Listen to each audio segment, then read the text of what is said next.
One day in summer, Frog was not feeling well. Toad said, "Frog, you're looking quite green."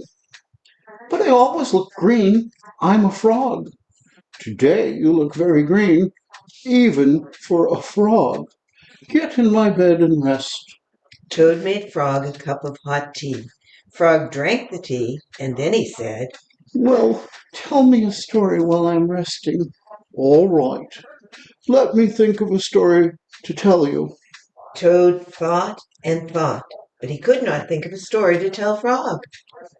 "I'll go on the front porch and walk up and down. Perhaps that will help me to think of a story." Toad walked up and down on the porch for a long time, but he could not think of a story to tell Frog. Then Toad went into the house and stood on his head.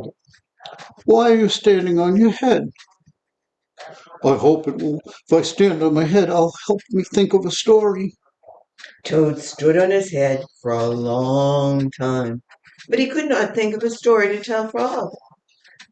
Then Toad poured a glass of water on his head.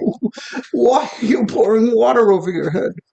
"I hope that if I pour water over my head, it will help me think of a story." Toad poured many glasses of water over his head, but he could not think of a story to tell Frog.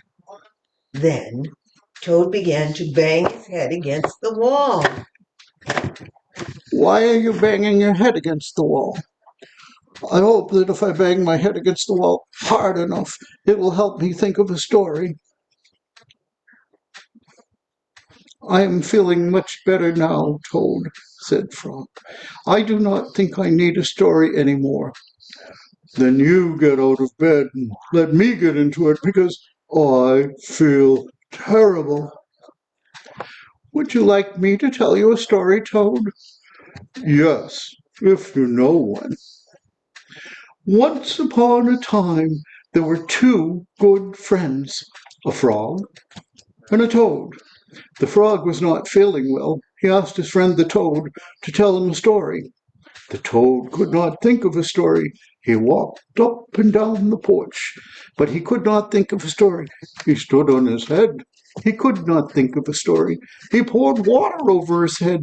He could not think of a story. He banged his head against the wall, but he could not think of a story. Then the toad did not feel so well, and the frog was feeling better. So the toad went to bed, and the frog got up and told him a story. The end. How was that, Toad? But Toad did not answer. He had fallen asleep. Uh,